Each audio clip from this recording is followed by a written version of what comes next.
Assalamualaikum sahabat Abi Ikrom. Tragedi Karbala 10 Muharram menyisakan duka yang berat. Karbala, sebuah nama yang mendalam dan penuh makna dalam sejarah Islam. Di tanah ini, pada tanggal 10 Muharram 61 Hijriah, bertepatan dengan tanggal 10 Oktober tahun 680 Masehi, terjadi tragedi besar yang menggetarkan hati umat muslim. Tragedi ini melibatkan sosok pahlawan, Sayyidina Husain bin Ali, cucu Nabi Muhammad Shallallahu Alaihi Wasallam.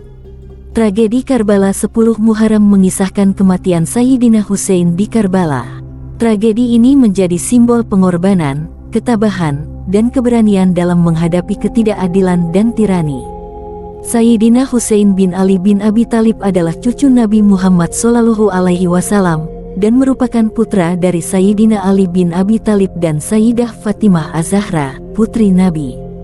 Konflik antara keluarga Sayyidina Ali bin Abi Thalib dan penguasa Bani Umayyah telah berlangsung sejak zaman Khilafah Utsmaniyah, dan situasi ini mencapai puncaknya di Karbala pada tahun 680 Masehi.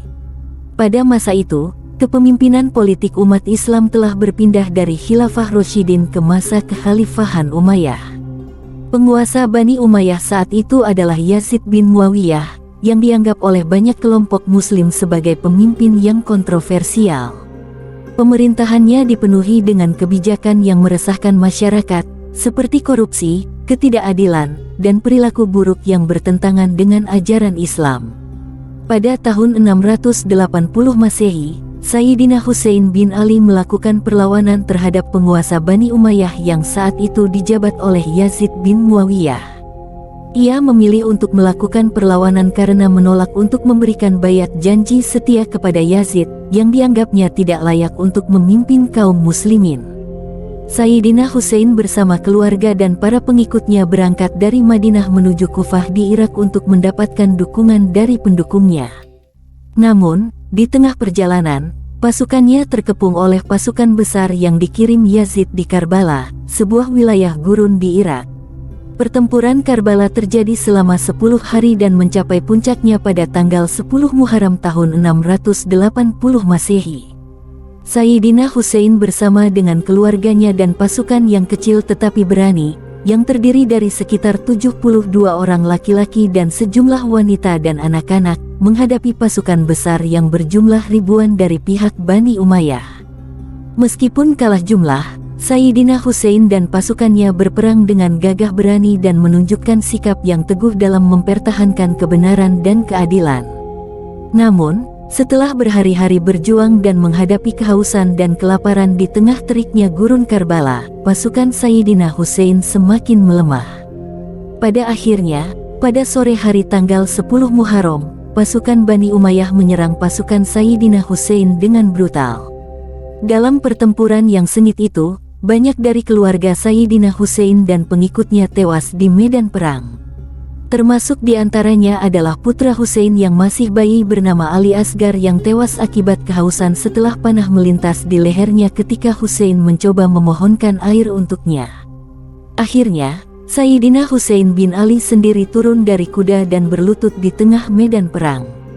Ia dipenggal dengan kejam oleh pasukan Bani Umayyah, yang memenggal kepalanya adalah Ziyad. Syekh Jalaluddin Suyuti menerangkan tentang kematian Sayyidina Husain dan pasukannya tersebut. Imam Suyuti dalam kitab Tarikh Khulafa melukiskan kepedihan mengingat kisah tragis ini. Dengan penuh cinta dan kesedihan, ia menulis narasi ini dengan bahasa Arab yang artinya, Sayyidina Husain dibunuh di Karbala. Ada kisah memilukan tentang pembunuhannya. Hati tidak akan sanggup menanggung beban kesedihan. Inna lillahi wa inna ilaihi rojiun. Sebanyak 26 orang lainnya terbunuh dalam pembantaian Karbala tersebut. Ketika Husain terbunuh, dunia seakan berhenti selama 7 hari. Matahari seolah mendekat ke bumi, kilau cahayanya laksana kain yang menguning. Bintang-bintang seperti bertabrakan. Dia dibunuh tanggal 10 Muharram. Pada hari itu terjadi gerhana matahari. Ufuk langit menjadi merah selama 6 bulan secara terus-menerus, padahal hal ini tidak pernah terjadi sebelumnya. Kematian Sayyidina Husain di Karbala tidak hanya merupakan tragedi bagi umat Islam, tetapi juga menjadi simbol perlawanan dan keteguhan dalam menghadapi ketidakadilan dan tirani.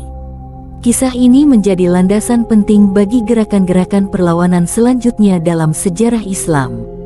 Meski begitu, kita sebagai umat Islam, hari ini tidak seyogyanya mencaci maki sahabat Nabi terdahulu yang berkonflik. Sebagai umat hari ini, kita cukup mengetahui bahwa konflik politik sudah lama melanda dunia Islam, bahkan era sahabat. Dan penting bagi kita untuk bersatu sebagai umat Nabi Muhammad. Wallahu a'lam bishawab.